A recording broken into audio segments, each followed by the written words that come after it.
folks, HR Funk here with my 624 target model of 1985 Smith&Wesson 44 Special Revolver. And this video came about as a result of a viewer request for a video on the 44 Special. And I've got a good one here. This is the 1985 reincarnation of the famed 1950 target model that Smith&Wesson produced from 1950 until about 1967, give or take. They quit producing them for a number of years.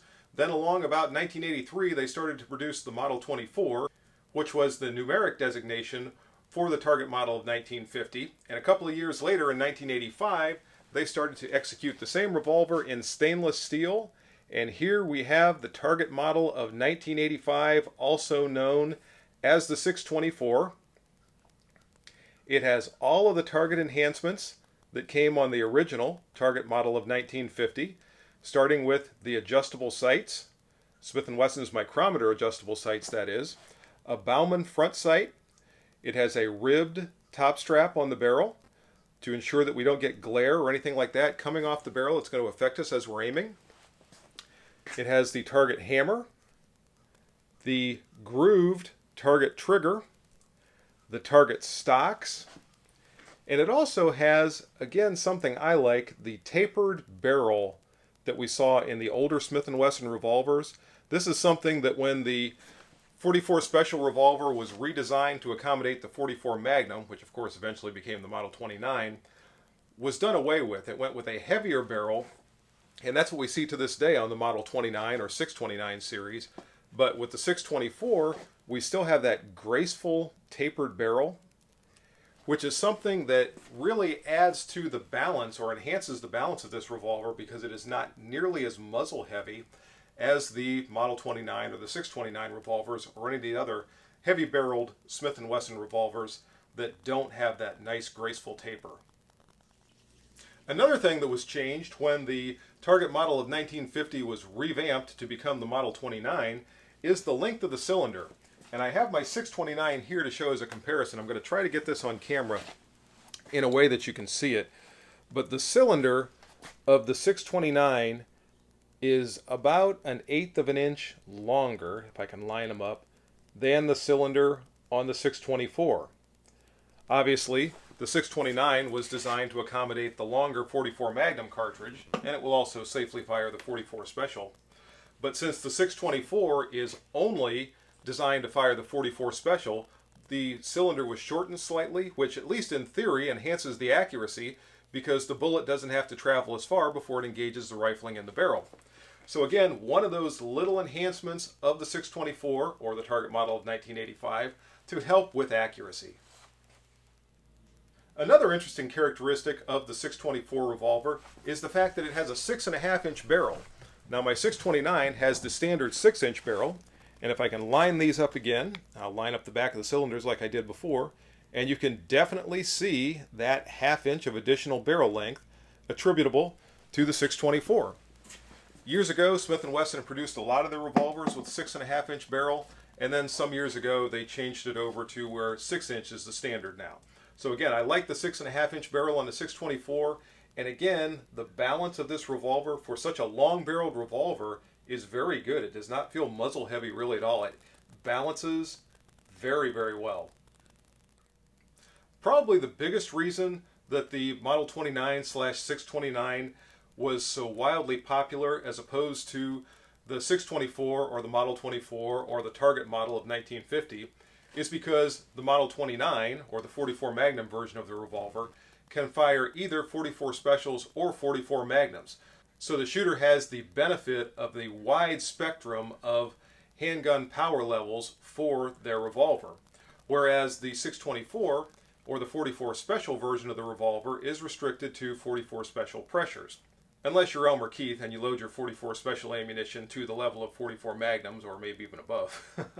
I don't recommend that. If you have a revolver chambered for the 44 Special, you can load it up to very good power levels, and 90% of your revolver shooting tasks or your handgun shooting tasks can easily be handled by the 44 Special. Everything from small game hunting to defensive applications to even some larger species of game hunting. But for the absolute largest game or dangerous game, most folks are going to opt for the 44 Magnum. That said, Again, the 44 Special can accommodate most of the shooting you want to do, with power levels everywhere from down around the old 19th century 44 Russian loadings up to lower tier mid-range 44 Magnum ballistics are capable with the 44 Special revolver. Since this is a target revolver, I'm not going to push it very hard when we get out to the range. I'm going to keep the shooting with ammunition that is well within the 44 Special spectrum, but I'm going to have at least one loading that's a little bit warm, and we'll see how that does when we get out to the range. The trigger action on the target model of 1985 is interesting. The double action pull is smooth, but it's very heavy, and with that grooved target trigger, it doesn't really do anything to help give your trigger finger leverage on the trigger. But then again, it was not intended to be fired double action. Since this is a target model, it was intended to be fired mostly single action. And the single action pull on this revolver is wonderful. I'm going to measure that here in a moment with my Lyman trigger scale, and we're going to see exactly where that single action trigger breaks.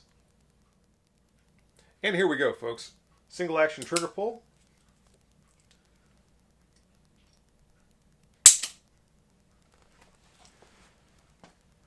3 pounds, 12 ounces. So about 3 3/4 pounds. Not bad at all. Let's try one more.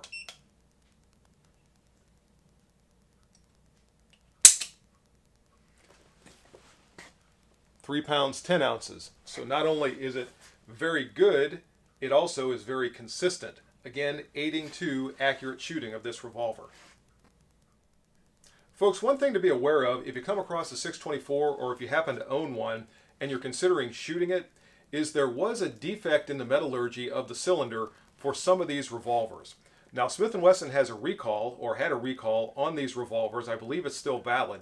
And if you're not sure whether or not your revolver is safe to shoot, definitely contact the factory before you go out to the range and start shooting it.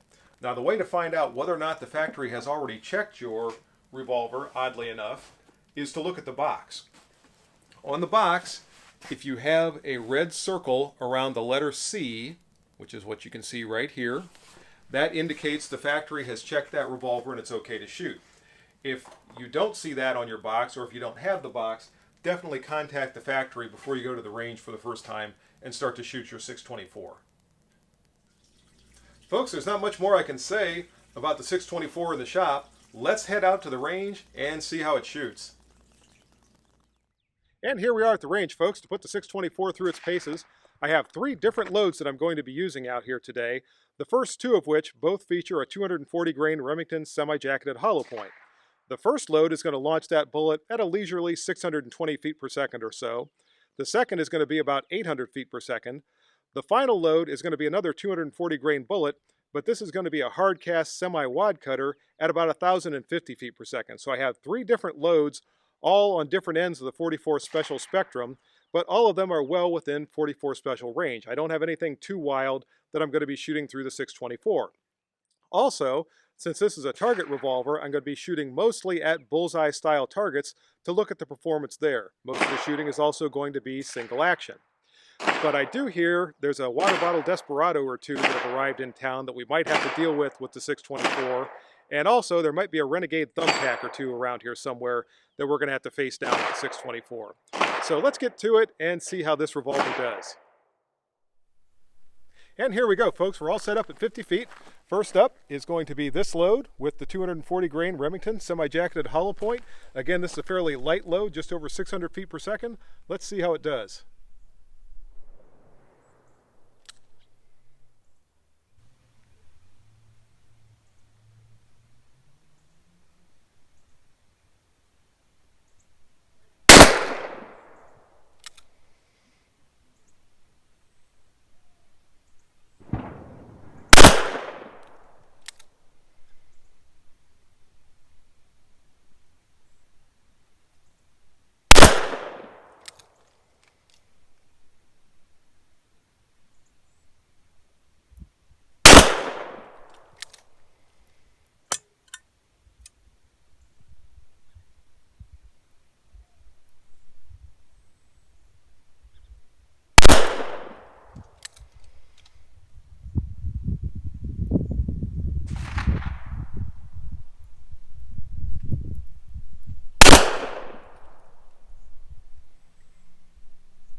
Not bad. One shot outside the black, and I actually saw the sight move on this one. I knew where that was going to hit before I even looked at the target.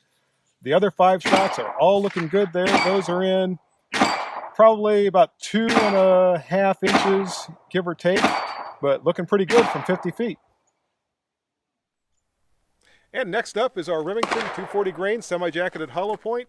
This is going to be the 800 feet per second load. I'm going to keep these on the same target because I'm going to be curious to see if the point of impact changes as the velocity on these bullets increases. Let's see.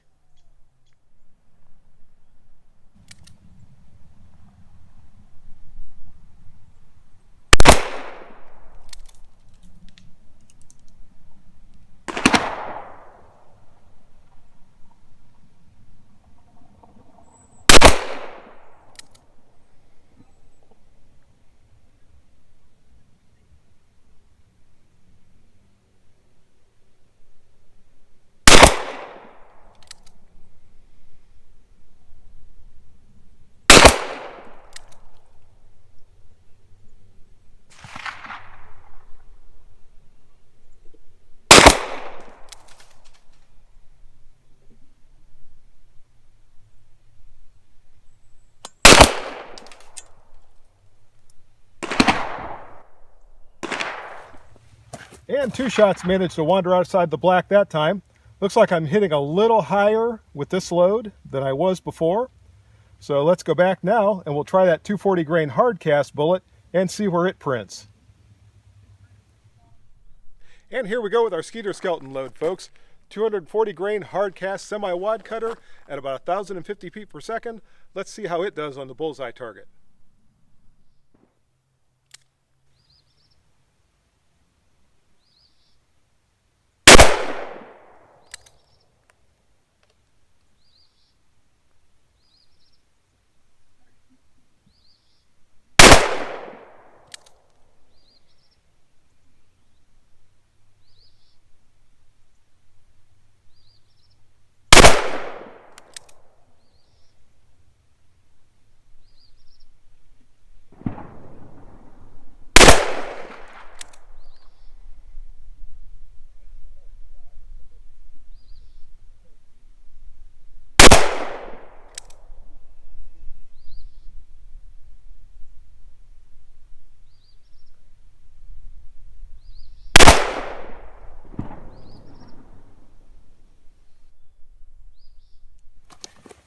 And I could definitely tell that those rounds had more steam behind them than the first 2 loads I tried. Most of them, again, stayed in the black. I had this one get away from me. It was most likely recoil. This one tried to get away, but it's at least touching the black. Everything else is in there. So all in all, for all 3 loads from 50 feet, that's very good accuracy out of the 624. Well, folks, it's a close call, but I think I was most accurate with the 624 with that very first load with the 240 grain jacketed hollow point at 620 feet per second. So I'm going to give that a try from 25 yards and see how it does from back here.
And not bad from 25 yards. Got 2 10s, 9 just outside the 10 ring. I saw the sight move on this one again. One more, made it outside the black. I just can't seem to keep all 6 shots in the black, but all in all, not bad from 25 yards. Yes, folks, the rumors are true. The water bottle Desperados are back. In fact, they're trying to sneak up on me over the berm. So I'm going to grab the 624 and we'll see if we can teach them a lesson.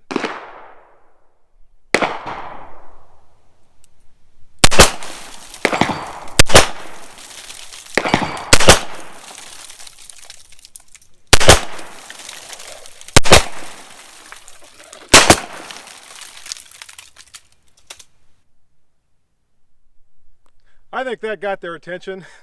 They were trying to duck and dodge a little bit there, but I still managed to get them all. One of them, unfortunately, was off camera. I even got while he was running downhill. He got a second one there. So again, 624 was up to the water bottle Desperado challenge. Well, folks, we're up to that point in the video where we determined whether or not the 624 is a tack driver. Let's find out.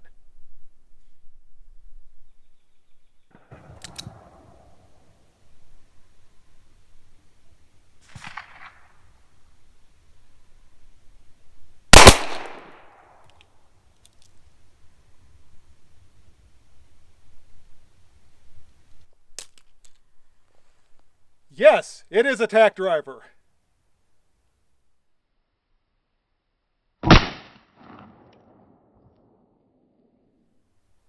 I love it when I whack that tack on the first shot, folks. That's a result of great balance, a wonderful single action trigger, good sight, and a lot of inherent accuracy.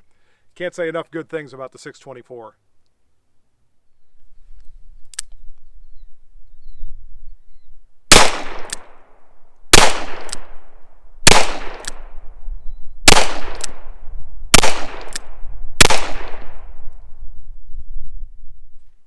And we finished up the video with a close-up of the 624 in action. Folks, this video has been a lot of fun. This is a great revolver. I can't, again, say enough good things about it. If you have any questions or comments on the 624 or on anything else in the video, be sure to leave those below. And as always, until next time, good shooting. Bye-bye.